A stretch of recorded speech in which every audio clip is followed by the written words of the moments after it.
akan mempresentasikan mengenai kewajiban jangka panjang yang meliputi definisi, pengukuran, pencatatan, dan pengelolaan keuangan. Dengan saya di sini Suci Limaita sebagai moderator dan teman saya Zela Gustiana sebagai pemateri 1. Saya Lidawati Sakti sebagai peserta. Baik, langsung saja kita membahas apa itu kewajiban jangka panjang. Yang pertama akan dibahas oleh teman saya Zela.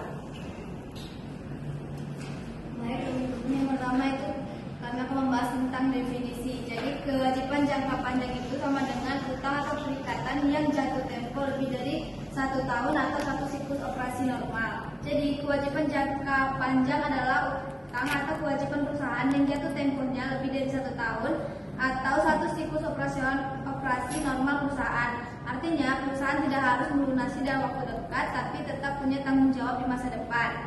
Kemudian mencerminkan komitmen finansial jangka panjang perusahaan.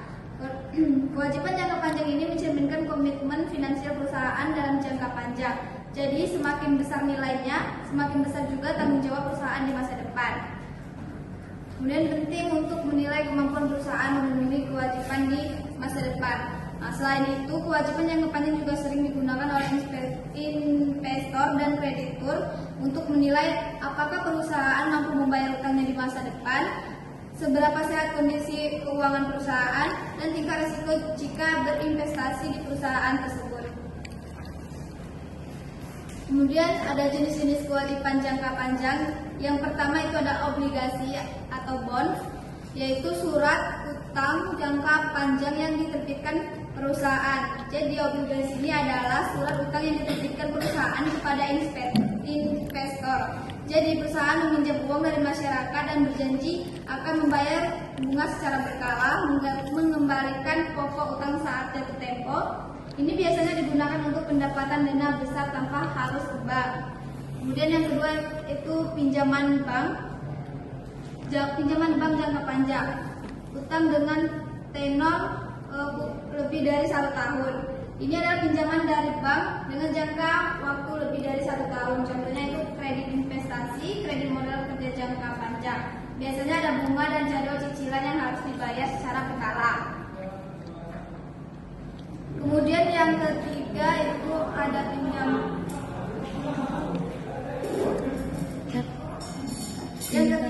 ada hipotek atau mortgage. Itu hipotek adalah pinjaman yang dijamin dengan aset tetap seperti tanah, bangunan. Kalau perusahaan gagal bayar, aset tersebut bisa disita oleh pemberi pinjaman. Biasanya digunakan untuk pembelian properti atau gedung perusahaan. Yang keempat yaitu ada sewa pembiayaan, finance lease, yaitu kewajiban sewa dengan pengalihan risiko atau manfaat aset. Nah, ini adalah bentuk sewa tapi secara ekonomi mirip dengan membeli aset secara kredit. Ciri-cirinya yaitu risiko dan manfaat aset berpindah ke penyewa. Biasanya ada opsi untuk memiliki aset di akhir masa sewa. Yang kelima yaitu ada sewa pembiayaan. Ada kewajiban pensiun, yaitu kewajiban perusahaan untuk memberikan dana pensiun kepada karyawan setelah mereka tidak bekerja lagi. Artinya, perusahaan harus menyiapkan dana dari sekarang karena pembayaran akan dilakukan di masa depan. Kemudian yang terakhir yaitu yang keenam, utang jangka panjang lainnya. Misalnya itu utang kepada pihak berelasi kontak derivatif jangka panjang. Kategori ini mencakup kewajiban lain yang tidak masuk ke jenis utama. Biasanya sifatnya lebih kompleks dan tergantung perjanjian. Baik, selanjutnya akan dilanjutkan oleh teman saya Verda. Oke, di sini saya akan menjelaskan tentang pengakuan kewajiban jangka panjang. Pengakuan kewajiban jangka panjang itu terdiri dari 3 bagian. Yang pertama yaitu kewajiban jangka panjang diakui saat timbul, yaitu ketika perusahaan menerima pinjaman aset atau jasa dan berkomitmen melakukan pembayaran di masa depan. Misalnya, ketika perusahaan menandatangani kontrak pinjaman bank jangka panjang, maka sejak saat itu kewajiban sudah ada dan harus dicatat. Yang kedua yaitu pengukuran awal. Pengukuran awal ini dilakukan dengan mencatat kewajiban sebesar nilai ini atau present value dari aktivitas masa depan. Nilai ini dihitung dengan mendiskontokan pembayaran pokok dan bunga menggunakan tingkat bunga pasar yang relevan. Tujuannya agar nilai kewajiban yang dicatat benar-benar mencerminkan beban ekonomi yang akan ditanggung perusahaan.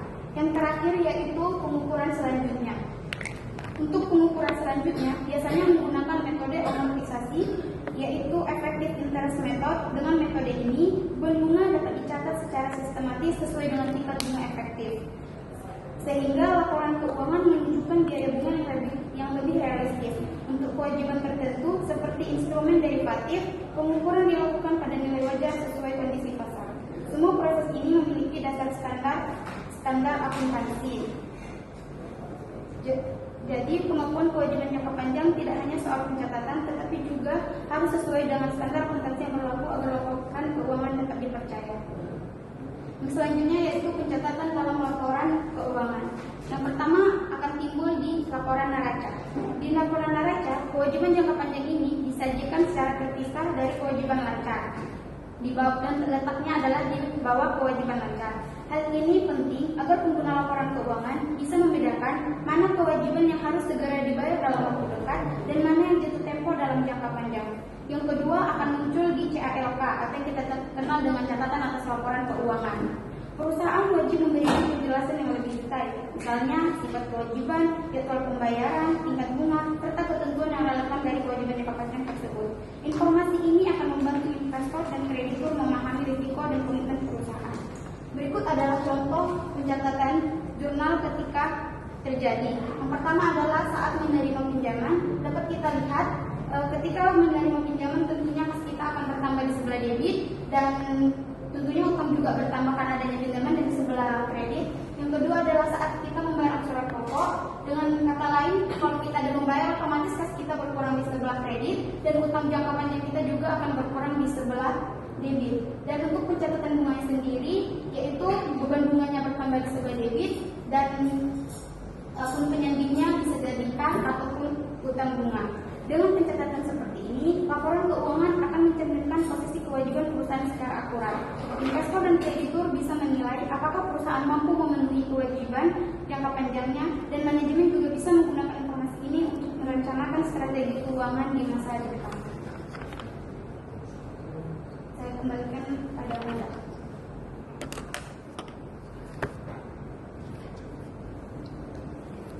Baik, setelah kita telah membahas apa itu tentang investasi jangka panjang, sekarang kita akan membuka sesi pertanyaan. Bagi teman-teman, kami akan membuka 3 orang untuk dapat bertanya. Yang ingin bertanya bisa angkat tangan, lalu menyebutkan nama dan juga nimnya.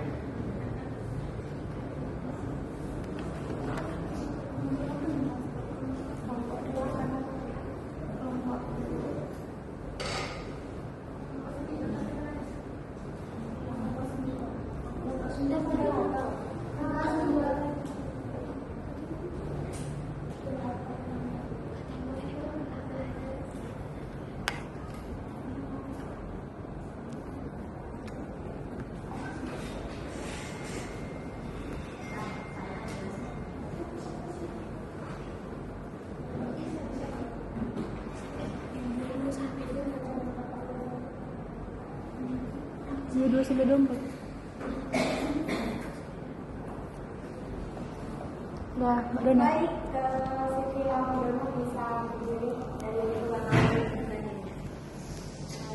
Baik, perkenalkan nama saya Siti Lamodono dari kelompok 8. Sini saya ingin bertanya, mengapa kewajiban jangka panjang perlu dipisahkan dari kewajiban lancar dalam laporan keuangan? Baik, terima kasih atas pertanyaannya. Baik, bagi teman-teman siapa lagi yang ingin bertanya?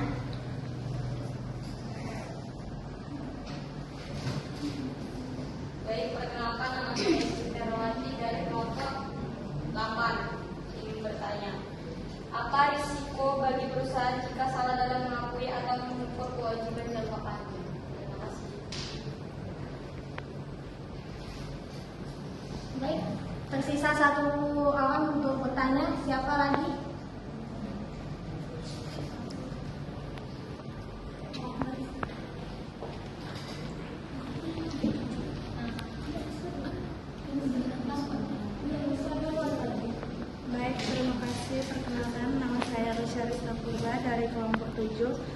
Pertanyaannya, menurut kalian bagaimana kewajiban jangka panjang mempengaruhi keputusan investor dan kreditor?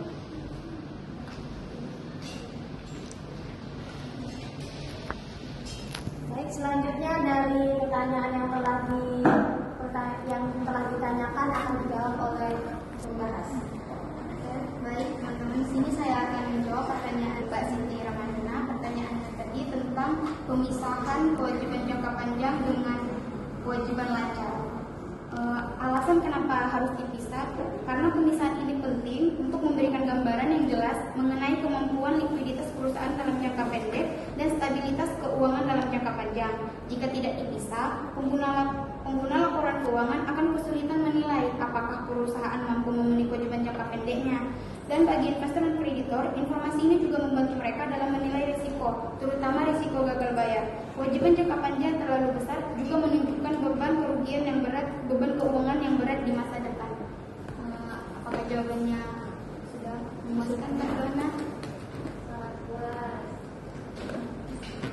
Baik, saya akan menjawab pertanyaan dari Tera, yaitu apa risiko bagi perusahaan jika salah dalam mengakui atau mengukur kewajiban jangka panjang.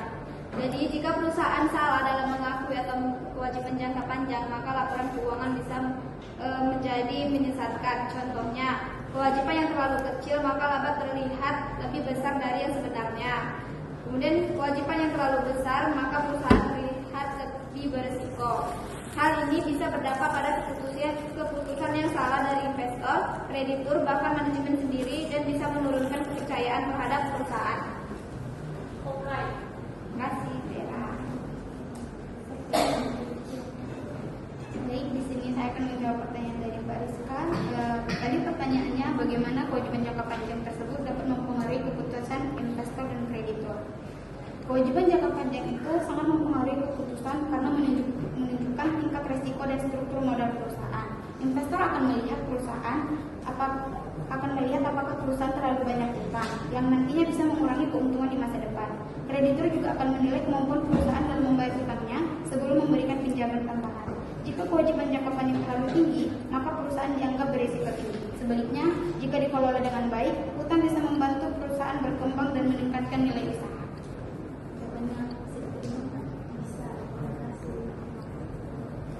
Baik, kita sudah mencapai ujung dari pembahasan presentasi pada hari ini. Sebelum saya menutup presentasi pada hari ini, saya akan menyimpulkan apa yang telah dibahas oleh teman-teman saya, yaitu mengenai investasi jangka panjang adalah utang perusahaan yang jatuh tempo lebih dari 1 tahun, yang mana di sini yang mana investasi utang jangka panjang ini sebagai sumber pendanaan, dan juga penyajiannya juga harus dipisahkan dengan utang jangka pendek di laporan keuangan, karena akan berdampak untuk mempengaruhi keputusan investor maupun kreditur.